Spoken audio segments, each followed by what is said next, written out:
संतोष सावंत देसाई, माझ्यासोबत आलेले बाबूशेठ माप,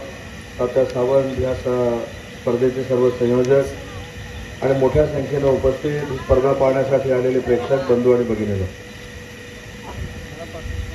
मला असं वाटतं की 2:30 वाजले,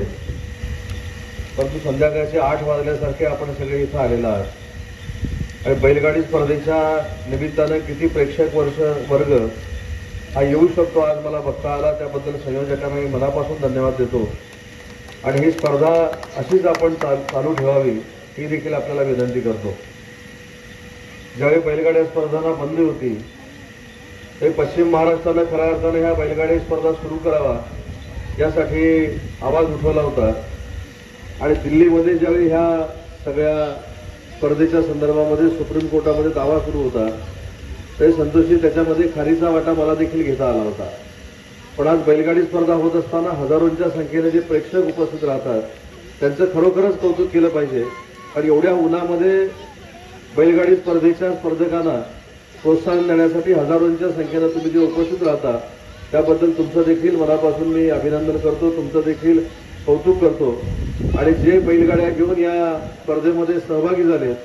त्यांना देखील मनापासून शुभेच्छा देतो। पण शुभेच्छा देत असताना जे बैलगाडी चालवणारे आहेत त्याला काय म्हणतात, जॉकी, ड्रायव्हर, चालक, जे चालक आहेत त्यांना देखील एक मला विनंती करायची आहे की हा खेळ आहे, आपल्या बैलगाडीला असणाऱ्या जनावरांना देखील इजा होणार नाही, दुखापत होणार नाही याची दक्षता चालकाने घेतली पाहिजे। कारण स्पर्धा येते आणि निघून जाते,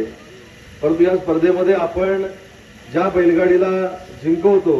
त्याचं कारण जे 2 बैल असतात आणि म्हणून त्या बैलांना देखील इजा होणार नाही त्याची दक्षता पूर्णतः स्पर्धेमध्ये घेतली पाहिजे आणि त्याची दक्षता संयोजकांनी देखील घेतली पाहिजे ही माझी एक सूचना आहे। आणि म्हणून पुन्हा एकदा या बैलगाडी स्पर्धेला मी मनापासून शुभेच्छा देतो। जिल्ह्यातून परजिल्ह्यातून आलेल्या सगळ्या स्पर्धकांना मनापासून शुभेच्छा देतो आणि जसे स्पर्धेसाठी तुम्ही आलात तसंच जाताना सुरक्षित जा ही देखील विनंती करतो आणि थांबतो। जय हिंद, जय महाराष्ट्र।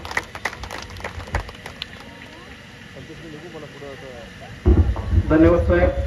खऱ्या अर्थाने ही स्पर्धा त्यांच्या सहकार्यामुळे पार पडते ते सन्माननीय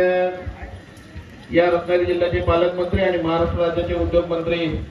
ज्यांनी आत्ताच आपल्याला मार्गदर्शन केलं ते सन्माननीय उदयजी सामंत